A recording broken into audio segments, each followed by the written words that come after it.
Hello, my name is Brzenski, and this is my work with Dr. Johnny Corbino and Professor Jose Castillo on solving Navier-Stokes equations using mimetic operators.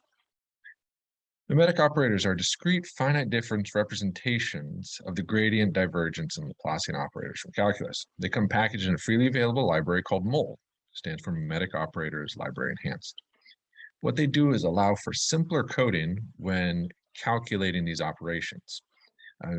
Instead of a complicated set of for loops, implementing a specific spatial difference scheme and worrying about the scheme at the borders and worrying about the order of accuracy, we can use the MOL library to build an operator at a specified order of accuracy that does the same thing. Complicated for loops and indexing is reduced to a single matrix vector multiplication. The order of accuracy is guaranteed up to and including the border sets. We apply this to solving the Navier-Stokes equation on a curvilinear grid. Right, so here's the non-dimensionalized equation, and if we try solving this on this non-regular or curvilinear grid, the transformed equation gets a little complicated. But the MOL operators work regardless of which grid is used. So the complicated bits for the gradient, divergence, and Laplacian can be directly replaced with the MOL operators d tilde, g tilde, and l tilde. This will return the solutions calculated on the logical grid back to the physical curvilinear grid. And we test this for 4 different benchmark cases. The first test case is a lid-driven cavity. A 1 meter square is forced along the top with a 1 meter per second wind.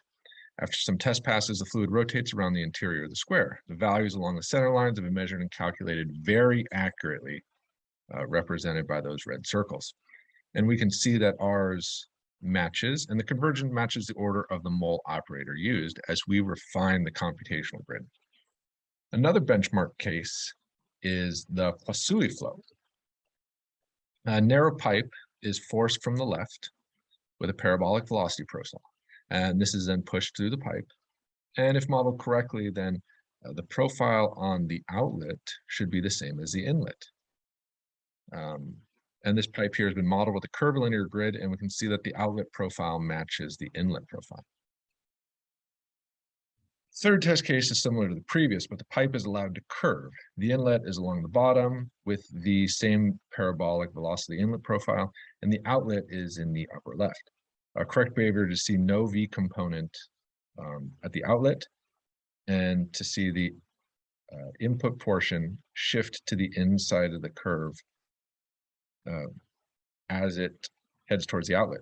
And now remember, while this is incurved in physical space, this was all solved on a perfect rectangle, and the solution is transferred back to this curvy pipe.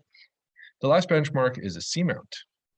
This is a linear forcing where we are pushing from the left-hand side to the right of velocity 1 meter per second along the top and 0 at the bottom. And the C-mount creates this wake behind it where a vortex forms, right? And this is a 3D fully curvilinear grid being used for this computation.